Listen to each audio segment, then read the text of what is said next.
Shamlaji highway પર વડાગામ પાસે પાણી ભરાઈ ગયા છે। જળભરાવ થવાના કારણે એક બાજુનો રસ્તો બ્લોક થઈ ગયો છે।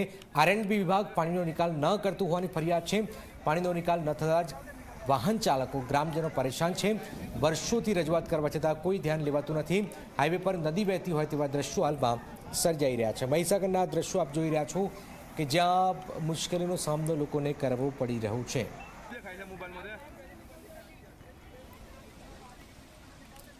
મહીસાગર જિલ્લાનું રામ પટેલના મુવાડાનું તળાવ ઓવરફ્લો થઈ ગયું છે। તળાવ ઓવરફ્લો થતાં જ રામ પટેલ મુવાડા ગામમાં પાણી થઈ ગયું છે। ગામમાં પાણી ભરાતા જ અનેક લોકોને હાલાકીનો સામનો કરવો પડી રહ્યો છે।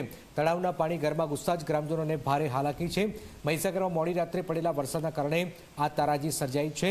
વરસાદી આફતના કારણે અનેક વાહન ચાલકોને મુશ્કેલીનો સામનો કરવો પડી રહ્યો છે। આપ જોઈ રહ્યા છો કે લોકોની મુશ્કેલી સતત વધી રહી છે।